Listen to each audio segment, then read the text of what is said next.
पूर्वी लद्दाख की पैंगोंग झील और सिक्किम सेक्टर की नाकुला सीमा। दोनों ही इलाके भारत चीन के बीच की 3500 किलोमीटर लंबी लाइन ऑफ एक्चुअल कंट्रोल में आते हैं और ताज़ा सीमा विवाद की वजह से सुर्खियों में भी है। दरअसल बात यह है कि कैलाश मानसरोवर यात्रा के लिए भारत इस इलाके पर सड़क बनाने जा रहा है। इससे तीर्थ यात्रियों, स्थानिक लोगों, कारोबारियों को सहूलियत मिलेगी, पर चीन को इस पर आपत्ति है। हालांकि इस बार भारत चीन के सैनिकों के बीच का मामला विवादों से आगे निकलकर आमने सामने के टकराव पर पहुंच चुका है। सैटेलाइट से यह पता चला है और तस्वीरें मिली है कि चीन ने अपने सैनिक उस जगह पर बढ़ा दिए हैं और वह पर बहुत भारी वाहन देखने को मिल रहे हैं। खबर है कि चीन ने लद्दाख के पास एयरबेस का विस्तार कर लिया है। यह एयरबेस तिब्बत से महज 200 किलोमीटर दूर पैंगोंग लेक के करीब है। चीन द्वारा बनाए गए एयरबेस पर लड़ाकू विमानों को साफ तौर पर देखा जा सकता है, जिसे भारत पर हमला करने की साजिश दिखाई दे रही है। डोकलाम पर 2.5 महीनों से चले गतिरोध के दौरान चीनियों ने बार बार भारत को याद दिलाया कि 1962 में चीन के सामने भारतीय सैनिकों की क्या गत हुई थी, पर इतिहास इसका भी गवाह है कि इस घटना के 5 साल बाद 1967 में हमारे जाबाज सैनिकों ने चीन को जो सबक सिखाया था उसे वह अभी भी भूल नहीं पाया है। 1965 के भारत पाकिस्तान युद्ध में जब भारत पाकिस्तान पर भारी पड़ने लगा तो पाकिस्तान के राष्ट्रपति गुप्त रूप से चीन गए और उन्होंने चीन से अनुरोध किया कि पाकिस्तान पर दबाव हटाने के लिए भारत पर सैनिक का दबाव बनाए।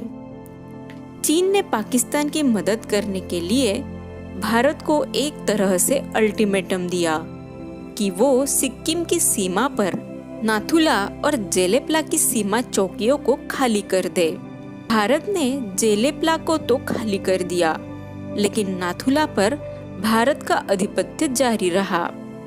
नाथुला दोनों देशों के बीच टकराव का बिंदु बन गया है। 1967 को धक्का-मुक्की की एक घटना का संज्ञान लेते हुए भारतीय सेना ने तनाव दूर करने के लिए नाथुला से लेकर सेबुला तक तार बिछाने का फैसला किया।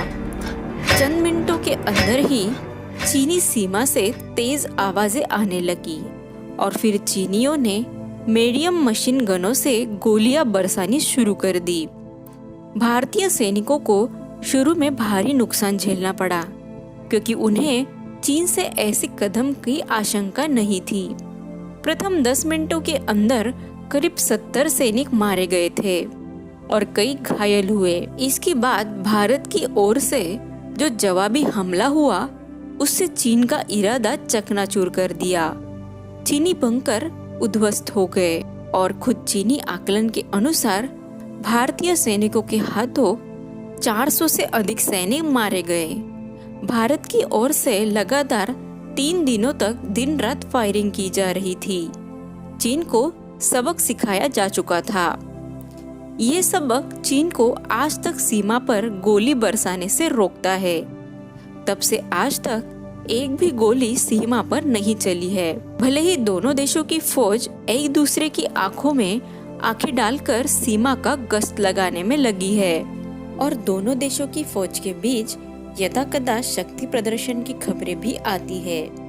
तो अब देखना ये है दोस्तों कि क्या ऐसे सबक के बाद भी चीन भारत के खिलाफ दुस्साहस करेगा।